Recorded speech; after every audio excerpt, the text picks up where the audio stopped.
بسم اللہ الرحمن الرحیم۔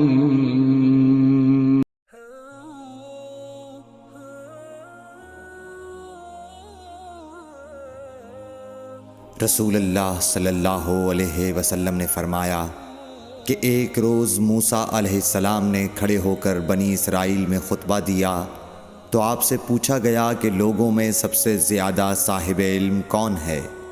انہوں نے فرمایا کہ میں ہوں۔ اس وجہ سے اللہ کا غصہ ان پر ہوا کہ انہوں نے علم کو خدا کے حوالے کیوں نہ کر دیا۔ تب اللہ نے ان کی طرف وحی بھیجی کہ میرے بندوں میں سے ایک بندہ دریاؤں کے سنگم پر ہے جہاں فارس اور روم کے سمندر ملتے ہیں، وہ تجھ سے زیادہ عالم ہے۔ موسیٰ علیہ السلام نے کہا کہ اے پروردگار، میری ان سے ملاقات کیسے ہو؟ حکم ہوا کہ ایک مچھلی زنبیل میں رکھ لو، پھر جہاں تم اس مچھلی کو گم کر دو گے تو وہ بندہ تمہیں وہیں ملے گا۔ تب موسیٰ علیہ السلام چلے اور ساتھ اپنے خادم یوشع بن نون کو لے لیا، اور انہوں نے زنبیل میں مچھلی رکھ لی۔ جب ایک پتھر کے پاس پہنچے، دونوں اپنے سر اس پر رکھ کر سو گئے، اور مچھلی زنبیل سے نکل کر دریا میں اپنی راہ بناتی چلی گئی۔ اور یہ بات موسیٰ علیہ السلام اور ان کے ساتھی کے لیے بے حد تعجب کی تھی۔ پھر دونوں باقی رات اور دن میں جتنا وقت باقی تھا چلتے رہے۔ جب صبح ہوئی، موسیٰ علیہ السلام نے خادم سے کہا، ہمارا ناشتہ لاؤ، اس سفر میں ہم نے کافی تکلیف اٹھائی ہے۔ اور موسیٰ علیہ السلام بالکل نہیں تھکے تھے، مگر جب اس جگہ سے آگے نکل گئے جہاں تک انہیں جانے کا حکم ملا تھا، تب ان کے خادم نے کہا کہ کیا آپ نے دیکھا تھا کہ جب ہم صخرہ کے پاس ٹھہرے تھے تو میں مچھلی کا ذکر بھول گیا؟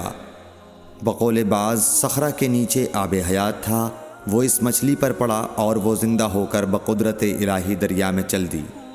یہ سن کر موسیٰ علیہ السلام بولے کہ یہی وہ جگہ ہے جس کی ہمیں تلاش تھی، تو وہ پچھلے پاؤں واپس ہو گئے۔ جب پتھر تک پہنچے تو دیکھا کہ ایک شخص کپڑا اوڑھے ہوئے موجود ہے۔ موسیٰ علیہ السلام نے انہیں سلام کیا۔ خضر نے کہا کہ تمہاری سرزمین میں سلام کہاں؟ پھر موسیٰ علیہ السلام نے کہا کہ میں موسیٰ ہوں۔ خضر بولے کہ بنی اسرائیل کے موسیٰ؟ انہوں نے جواب دیا ہاں۔ پھر کہا کہ کیا میں آپ کے ساتھ چل سکتا ہوں تاکہ آپ مجھے ہدایت کی وہ باتیں بتلاؤ جو اللہ نے خاص آپ ہی کو سکھلائی ہیں؟ خضر بولے کہ تم میرے ساتھ صبر نہیں کر سکو گے۔ اے موسیٰ، مجھے اللہ نے ایسا علم دیا ہے جسے تم نہیں جانتے، اور تم کو جو علم دیا ہے اسے میں نہیں جانتا۔ اس پر موسیٰ علیہ السلام نے کہا کہ خدا نے چاہا تو آپ مجھے صابر پاؤ گے، اور میں کسی بات میں آپ کی نافرمانی نہیں کروں گا۔ پھر دونوں دریا کے کنارے کنارے پیدل چلے۔ ان کے پاس کوئی کشتی نہ تھی کہ ایک کشتی ان کے سامنے سے گزری تو کشتی والوں سے انہوں نے کہا کہ ہمیں بٹھا لو۔ خضر کو انہوں نے پہچان لیا اور بغیر کرائے کے سوار کر لیا۔ اتنے میں ایک چڑیا آئی اور کشتی کے کنارے پر بیٹھ گئی۔ پھر سمندر میں اس نے ایک یا دو چونچیں ماری۔ اسے دیکھ کر خضر بولے کہ اے موسیٰ، میرے اور تمہارے علم نے اللہ کے علم میں سے اتنا ہی کم کیا ہوگا جتنا اس چڑیا نے سمندر کے پانی سے۔ پھر خضر نے کشتی کے تختوں میں سے ایک تختہ نکال ڈالا۔ موسیٰ علیہ السلام نے کہا کہ ان لوگوں نے تو ہمیں کرایہ لیے بغیر مفت میں سوار کیا، اور آپ نے ان کی کشتی کی لکڑی اکھاڑ ڈالی تاکہ یہ ڈوب جائیں۔ خضر بولے کہ کیا میں نے نہیں کہا تھا کہ تم میرے ساتھ صبر نہیں کر سکو گے؟ اس پر موسیٰ علیہ السلام نے جواب دیا کہ بھول پر میری گرفت نہ کرو۔ موسیٰ علیہ السلام نے بھول کر یہ پہلا اعتراض کیا تھا۔ پھر دونوں چلے۔ کشتی سے اتر کر ایک لڑکا بچوں کے ساتھ کھیل رہا تھا۔ خضر نے اوپر سے اس کا سر پکڑ کر ہاتھ سے اسے الگ کر دیا۔ موسیٰ علیہ السلام بول پڑے، کیا آپ نے ایک بے گناہ بچے کو بغیر کسی جانی حق کے مار ڈالا؟ غضب ہو گیا۔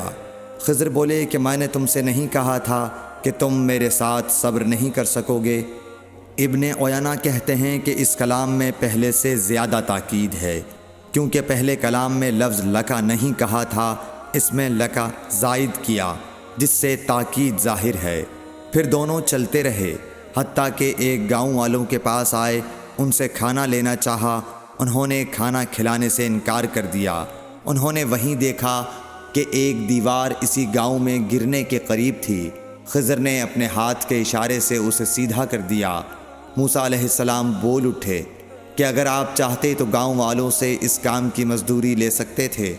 خضر نے کہا کہ بس اب ہم اور تم میں جدائی کا وقت آ گیا ہے۔ جناب محبوب کبریا رسول اللہ صلی اللہ علیہ وسلم فرماتے ہیں کہ اللہ موسیٰ علیہ السلام پر رحم کرے۔ ہماری تمنا تھی کہ موسیٰ علیہ السلام کچھ دیر اور صبر کرتے تو مزید واقعات ان دونوں کے بیان کیے جاتے اور ہمارے سامنے روشنی میں آتے، مگر حضرت موسیٰ علیہ السلام کی عجلت نے اس علم لدنی کے سلسلے کو جلد ہی منقطع کرا دیا۔